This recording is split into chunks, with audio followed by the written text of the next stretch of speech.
ओम शांति 27 अगस्त 2024। आज की मुरली। मीठे बच्चे, चैतन्य अवस्था में रह बाप को याद करना है। शून्य अवस्था में चले जाना या नींद करना यह कोई योग नहीं है। प्रश्न: तुम आंखें बंद करके बैठने की मना क्यों की जाती है? तुम्हें आंखें बंद करके बैठने की मना क्यों की जाती है? उत्तर: अगर तुम आंखें बंद करके बैठेंगे तो दुकान का सारा सामान ही चोर चोरी करके ले जाएंगे। माया चोर बुद्धि में कुछ भी धारणा होने नहीं देगी। आंख बंद करके योग में बैठेंगे तो नींद आ जाएगी, पता ही नहीं चलेगा। इसलिए आंखें खोलकर बैठना है। काम काज करते बुद्धि से बाप को याद करना है। इसमें हठ योग की बात नहीं है। ओम शांति। रूहानी बाप कहते हैं बच्चों को, यह भी बच्चा है ना, देहधारी सब बच्चे हैं। तो रूहानी बाप आत्माओं को कहते हैं आत्मा ही मुख्य है। यह तो अच्छी रीति समझो। यहाँ जब सामने बैठते हो तो ऐसे नहीं शरीर से न्यारा हो गुम हो जाना है। शरीर से न्यारा हो गुम हो जाना यह कोई याद की यात्रा की अवस्था नहीं है। यहाँ तो सुजाग हो बैठना है। चलते फिरते उठते बैठते अपने को आत्मा समझ बाप को याद करना है। बाप ऐसे नहीं कहते यहाँ बैठे बेहोश हो जाओ। ऐसे बहुत बैठे बैठे गुम हो जाते हैं। तुम्हें तो सुजाग होकर बैठना है और फिर पवित्र भी बनना है। पवित्रता बगैर धारणा नहीं होगी, किसका कल्याण नहीं कर सकेंगे, किसको कह नहीं सकेंगे। खुद पवित्र रहते नहीं और दूसरों को कहते हैं वह तो पंडित हो गया। मियाँ मिट्ठू भी नहीं बनना है, फिर वह दिल अंदर खाता रहेगा। ऐसे मत समझो हम शून्य में चले जाते हैं, आंखें बंद हो जाती हैं। यह कोई याद की अवस्था नहीं है। इसमें चैतन्य अवस्था में रह बाप को याद करना है। नींद करना कोई याद करना नहीं है। बच्चों को कई पॉइंट्स समझाई जाती है। शास्त्रों में दिखाया गया है 7वीं भूमिका में चले जाते हैं। उनको दुनिया का पता नहीं पड़ता है।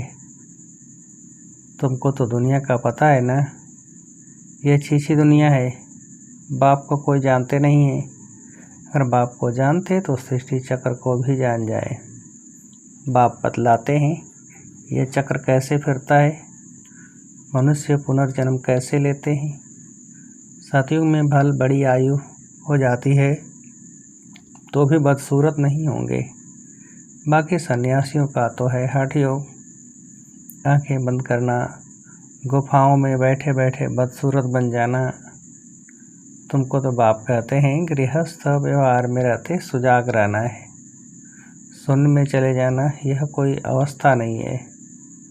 धंधा आदि भी करना है, गृहस्थ व्यवहार भी संभालना है, शून्य में नहीं जाना है। काम काज करते बुद्धि से बाप को याद करना है। जरूर काम करेंगे, आँख खोलकर करेंगे ना। धंधा आदि सब कुछ करते रहो, बुद्धि योग बाप के साथ हो। इसमें गफलत नहीं करनी है। दुकान पर बैठे आंखें बंद हो जाएगी तो कोई सामान ही ले जाएंगे और पता भी नहीं पड़ेगा।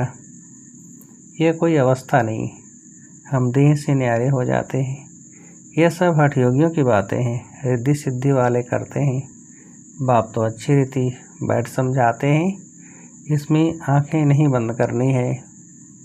बाप कहते हैं मित्र संबंधियों को जो बैठ याद करते हो वह सब भूल जाओ। एक बाप को याद करना है। सिवाय याद की यात्रा के पाप कट नहीं सकते। भोग ले जाते हैं, गुम हो जाते हैं सूक्ष्म तन में। इसमें क्या होता है, जितना समय वहाँ है विकर्म विनाश हो न सके। शिव बाबा को याद कर न सके तो न बाबा की वाणी सुन सकेंगे, तो घाटा पड़ जाता है। परंतु यह ड्रामा में नूद है, इसलिए जाते हैं। फिर आकर मुरली सुनते हैं, इसलिए बाबा कहते हैं जाओ, फौरन आओ, बैठो नहीं। खेल पाल करना बाबा ने बंद कर दिया है। यह भी घूमना फिरना रुलना हुआ ना। भक्ति मार्ग में रुलना पिटना बहुत होता है, क्योंकि अंधियारा मार्ग है ना। मीरा ध्यान में बैकुंठ में चली जाती थी। वह योग व पढ़ाई थोड़ी थी। क्या उसने सद्गति को पाया, स्वर्ग जाने लायक बनी, जन्म जन्मांतर के पाप कटे? बिल्कुल नहीं। जन्म जन्मांतर के पाप तो बाप की याद से ही कटते हैं। बाकी साक्षात्कार से कोई फायदा नहीं होता। यह तो सिर्फ भक्ति है, न याद है न ज्ञान है। भक्ति मार्ग में यह सिखलाने वाला कोई होता ही नहीं, तो सद्गति को भी पाते नहीं। भल कितना भी साक्षात्कार हो, शुरू में तो बच्चियां आप ही चली जाती थी, मम्मा बाबा थोड़े ही जाते थे। यह तो शुरू में बाबा को सिर्फ अपना स्थापना और विनाश का साक्षात्कार हुआ, पीछे तो कुछ नहीं हुआ। हम किसको भी भेजते नहीं हैं। हाँ, बिठाकर कह देते बाबा इनकी रस्सी खींचो। वह भी ड्रामा में होगा तो रस्सी खींचेंगे, नहीं तो नहीं। साक्षात्कार तो ढेर होते हैं। जैसे शुरू में बहुत साक्षात्कार करते थे, पिछाड़ी में भी बहुत साक्षात्कार करेंगे। मिरुआ मौत मलू का शिकार, इतने ढेर मनुष्य हैं, वह सब शरीर छोड़ देंगे। शरीर सहित कोई सतयुग में व शांति धाम में नहीं जाएंगे। कितने ढेर मनुष्य हैं, सब विनाश को प्राप्त करेंगे। बाकी एक आदि सनातन देवी देवता धर्म की स्थापना हो रही है ब्रह्मा द्वारा। तुम बच्चियां गांव-गांव में जाकर कितनी सर्विस करती हो। यही कहती हो कि अपने को आत्मा समझ बाप को याद करो। सन्यासी तो राजयोग सिखलाना जानते नहीं। बाप बिगड़ राजयोग सिखलावे कौन। तुम बच्चों को बाप अभी राजयोग सिखला रहे हैं, फिर रजाई मिल जाती है। तुम अपार सुखों में रहते हो, वहाँ तो फिर याद करने की दरकार ही नहीं। रिंचक भी दुख नहीं होता है, आयु भी बड़ी, काया भी निरोगी होती है। यहाँ कितने दुख हैं। ऐसे तो नहीं बाप ने दुख के लिए खेल रचा है। यह तो खेल सुख दुख हार जीत का आदि अनादि है। इन सब बातों को सन्यासी जानते ही नहीं तो समझा कैसे सकते। वह तो भक्ति मार्ग के शास्त्र आदि पढ़ने वाले हैं। तुमको कहा जाता है अपने को आत्मा समझ बाप को याद करो। वह सन्यासी फिर आत्मा समझ ब्रह्म को याद करते हैं, ब्रह्म को परमात्मा समझते हैं, ब्रह्म ज्ञानी हैं। वास्तव में ब्रह्म है रहने का स्थान, जहाँ तुम आत्माएं रहती हो। वह फिर कहते हम उनमें लीन होंगे।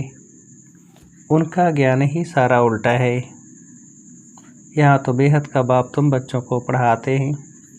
वह कहते भगवान 40,000 वर्ष बाद आएगा। इसको कहा जाता है अज्ञान अंधियारा। बाप कहते हैं नई दुनिया की स्थापना और पुरानी दुनिया का विनाश करने वाला तो मैं हूँ। मैं स्थापना कर रहा हूँ, विनाश भी सामने खड़ा है। अब जल्दी करो, पावन बनो, तभी पावन दुनिया में जाएंगे। यह तो पुरानी तमो प्रधान दुनिया है। लक्ष्मी नारायण का राज्य थोड़े ही है। इनका राज्य नई दुनिया में था, अब नहीं है। यह पुनर्जन्म लेते आए हैं। शास्त्रों में तो क्या क्या लिख दिया है। कृष्ण को दिखाया है, अर्जुन के घोड़े गाड़ी में बैठा है। ऐसे नहीं कि अर्जुन के अंदर कृष्ण बैठा है।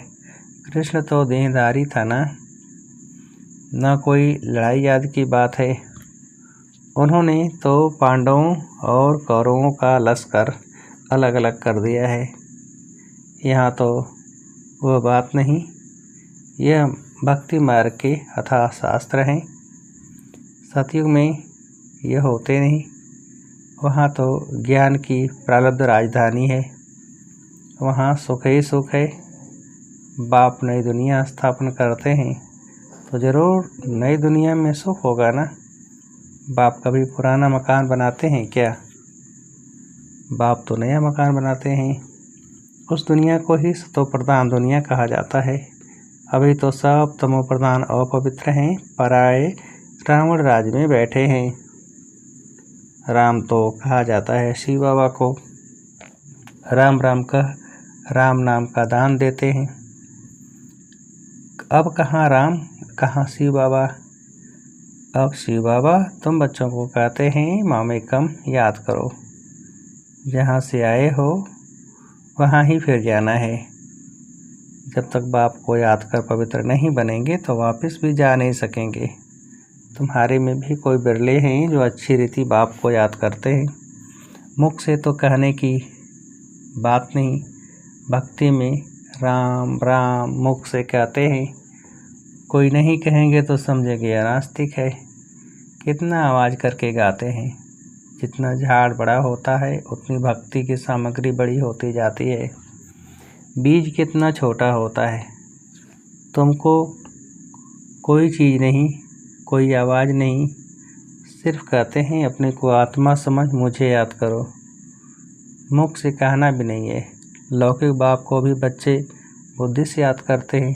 बाबा बाबा बैठकर कहते थोड़ा ही हैं। तुम अभी जानते हो आत्माओं का बाप कौन है। आत्माएं तो सब भाई भाई हैं। आत्मा को और कोई नाम नहीं, बाकी शरीर का नाम बदलता है। आत्मा तो आत्मा ही है। वह भी परमात्मा, उनका नाम है शिव। उनको अपना शरीर है नहीं। बाप कहते हैं मुझे भी अगर शरीर होता तो पुनर्जन्म में आना पड़ता। तुमको फिर सदगति कौन देते। भक्ति मार्ग में मुझे याद करते हैं। अनेक चित्र हैं। अभी तुम नरकवासी से स्वर्गवासी बनते हो ना। जन्म तो नरक में लिया है, मरेंगे स्वर्ग के लिए। यहाँ तुम आए ही हो स्वर्ग में जाने के लिए। जैसे कोई ब्रिज आदि बनाते हैं तो पहले फाउंडेशन सेरेमनी कर लेते हैं, फिर ब्रिज बनती रहती है। स्वर्ग की स्थापना का उद्घाटन बाप ने कर लिया है, अब तैयारी होती रहती है। मकान बनने में टाइम लगता है क्या? गवर्नमेंट करने पर आए तो 1 मास में सारा मकान खड़ा कर ले। विलायत में तो मकान तैयार मिलते हैं। स्वर्ग में तो बहुत विशाल बुद्धि सतो प्रधान होते हैं। साइंस की बुद्धि तीखी होती है, झट बनाते जाएंगी। मकानों में जड़ित भी लगती जाएगी। आजकल इमिटेशन देखो कितना जल्दी बनाते रहते हैं। वह तो फिर रियल से भी जास्ती चमकता है। और आजकल की मशीनरी से झट बना लेते हैं। वह मकान बनने में देरी नहीं लगती। सफाई आदि होने में टाइम लगता है। ऐसे नहीं कि सोने की द्वारिका समुद्र से निकल आएगी। तो बाप कहते हैं खाओ पियो बल, सिर्फ बाप को याद करो तो बेकर्म विनाश हो और कोई उपाय नहीं। जन्म जन्मांतर ये गंगा स्नान आदि करते आए हो, परंतु कोई भी मुक्ति जीवन मुक्ति को तो पाते ही नहीं। यहाँ तो बाप पावन बनाने की युक्ति बताते हैं। बाप कहते हैं मैं ही पतित पावन हूँ, तुमने बुलाया है हे पतित पावन बाबा आओ, आ करके हमको पावन बनाओ। ड्रामा पूरा हुआ तो फिर सब एक्टर्स स्टेज पर होने चाहिए, क्रिएटर भी होना चाहिए। सब खड़े हो जाते हैं ना। यह भी ऐसे है, सभी आत्माएं आ जाएंगी, फिर वापस जाना होगा। अभी तुम तैयार नहीं हुए हो कर्मातीत अवस्था ही नहीं हुई है तो विनाश कैसे होगा। बाप आते ही हैं तुमको नई दुनिया के लिए पढ़ाने, वहाँ काल होता ही नहीं, तुम काल पर जीत पाते हो। कौन जीत पहनाते हैं? कालों का काल, वह कितनों को साथ ले जाते हैं, तुम खुशी से जाते हो। अब बाप आए हैं सबका दुख दूर करने, इसलिए उनकी महिमा गाते हैं। गॉड फादर लिबरेट करो दुख से, शांति धाम सुख धाम में ले चलो। परंतु यह तो मनुष्यों को पता नहीं कि अभी बाप स्वर्ग की रचना रच रहे हैं। तुम स्वर्ग में जाएंगे, वहाँ झाड़ बहुत छोटा होगा, फिर वृद्धि को पाएगा। अभी और सब धर्म है, वह एक धर्म है नहीं।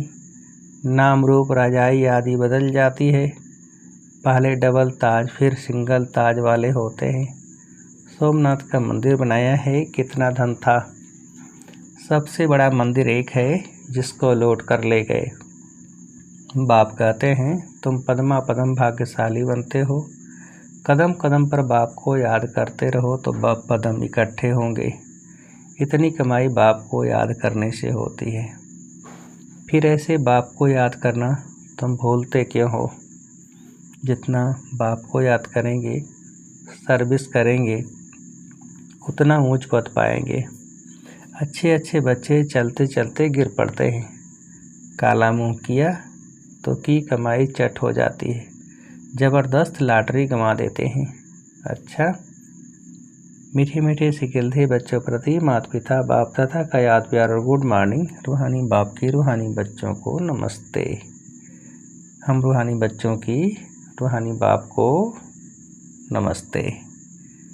धारणा के लिए मुख्य सार, पहली पॉइंट, गृहस्थ व्यवहार संभालते हुए बुद्धि योग बाप के साथ रखना है, गफलत नहीं करनी है। पवित्रता की धारणा से अपना और सर्व का कल्याण करना है।